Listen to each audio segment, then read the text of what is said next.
নিম্নমানের সামগ্রী দিয়ে রাস্তা তৈরি ও রাস্তার কাজ অসম্পূর্ণ রাখার অভিযোগ উঠল সাগরপাড়ায়। মুর্শিদাবাদের সাগরপাড়া থানার সাগরপাড়া বাজার থেকে নীলম্বরপাড়া যাওয়ার রাস্তায় 120 মিটার রাস্তা তৈরি করা হয়েছে জেলা পরিষদের অর্থায়নে।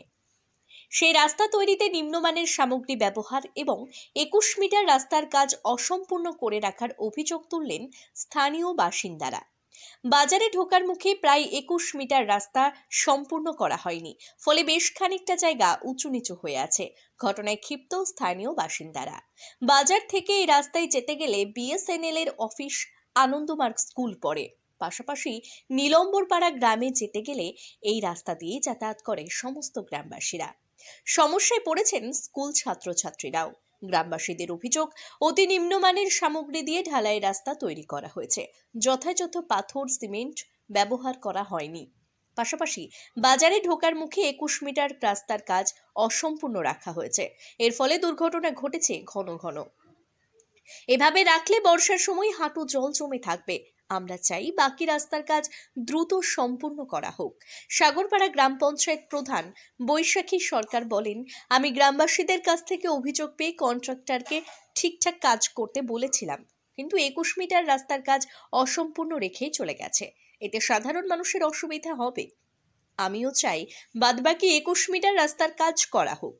পরে আমার কাছে অভিযোগ গেছে, 2-3 জন বলেছে তো রাস্তাটা 21 মিটার নাকি বাদ আছে। তো আমি তার আগেও গেছিলাম দেখতে, অনেক বড় বড় পাথর ব্যবহার করছিল, সেটা নিষেধ করে মিডিয়াম সাইজের পাথর দিয়ে সিমেন্ট বালি ঠিকঠাক করে দিতে বলেছি। তো এখন যেটা 21 মিটার ইনকমপ্লিট আছে সেটা আমি চাই যে ওটা কমপ্লিট করে দেওয়ার জন্য। আর এটা তো আমার পঞ্চায়েত এলাকার, মানে পঞ্চায়েত এলাকার, কিন্তু পঞ্চায়েত থেকে তো এটা না, এটা জেলা পরিষদের রাস্তা।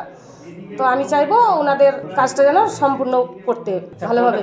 যদিও কন্ট্রাক্টর শামীম মণ্ডলের সঙ্গে যোগাযোগ করা হলে তিনি জানান, গ্রামবাসীদের দাবি মতো সঠিকভাবে কাজ করা হয়েছে, সিমেন্ট ঠিকঠাক পরিমাণেই দেওয়া হয়েছে, কিন্তু আমি তো শিডিউল অনুযায়ী 120 মিটারের বেশি কাজ করতে পারি না।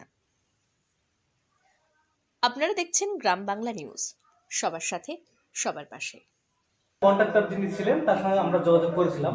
তিনি বলছেন আমার 120 মিটার পুজে গেছে, আমি তো 120 মিটার বাইরে করতে পারবো না, এরকম একটা বলছে। বাজারে যেতে যে রাস্তাটা কমপ্লিট করেছেন ওখানে জল জমে আছে একটা, ওই জল জমে আছে বলতে গেলে যদি আমার 120 মিটারের বাইরে কাম করতে পারবো। 120 মিটার পুজে গেছে বলতে উনি পুরোটা 120 মিটার ওই যেটুক করেছেন উনি সেটুকুই ধরছেন, কিন্তু পুরোটা দিয়ে 120 মিটার হচ্ছে।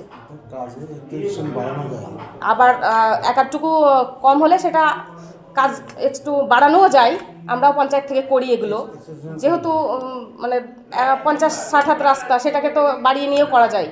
আরেকটা সমস্যা, মেন রোড থেকে সামান্য যেটুকু বাকি আছে 21 মিটার, সেই রাস্তাটা কিন্তু জল জমছে বা উঁচু নিচু হয়ে আছে। ওখানে ছাত্রছাত্রীরা যায়, বিএসএনএল একটা অফিস আছে, আনন্দমার্গ স্কুল আছে, এবং নীলম্বরপাড়ার মানুষ যাতায়াত করে, সেক্ষেত্রে দুর্ঘটনা ঘটছে। তাহলে কি বলবেন? তো আমি তো চাইবো যে ও রাস্তাটা তাড়াতাড়ি কমপ্লিট করুক, আর নাহলে সাধারণ মানুষ তো অসুবিধাতেই পড়বে। ধন্যবাদ। রাস্তাটা গোটাটা করার অভিযোগ, রাস্তাটা খুব বাজে রাস্তা করেছে, বড় পাথর দিয়ে করেছে, কমা সিমেন্ট দিয়ে করেছে। রাস্তা কোনো জায়গায় মিল নাই, কোনো সমান নাই।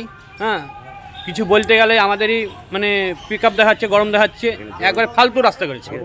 এখানে এই যে রাস্তায় জল জমেছে, যে নতুন রাস্তা, এখানে পাথর সব বেরিয়ে গেছে, এখনই পাথর বেরিয়ে গেছে। কালকে রাস্তা করেছে, আজকেই পাথর বেরিয়ে গেছে।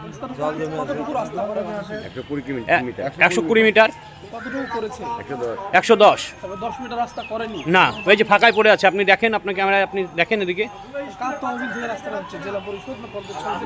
জেলা পরিষদ রাস্তা এত নিম্নমানের করেছে, একবারে কম সিমেন্ট।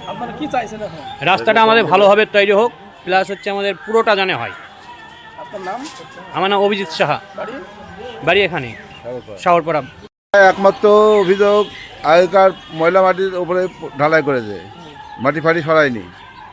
তারপরে তোমার পাথর দিয়েছে 20-30 mm, যেখানে ছোটো পাথর দেওয়ার কথা 5-8-এর, আর বালির ভাগ বেশি আছে। 1-2-3 ঢালাই করা উচিত, সেখানে বালির ভাগ আছে ওনায় 5-6টা বাড়ি আছে। কোনো জায়গায় 3 ইঞ্চি, কোনো জায়গায় 2 ইঞ্চি, কোনো জায়গায় 3 ইঞ্চি, কোনো জায়গায় 5 ইঞ্চি। যেখানে দেখা যাবে সেখানে তক্তার লেভেলে 5 ইঞ্চি করেছে, আর যে সাইডে দেখা যাবে না সেই সাইডে 2 ইঞ্চি 2.5 ইঞ্চি ঢালাই আছে। আমি নিজে স্ক্রুড্রাইভার ঢুকে দেখেছি।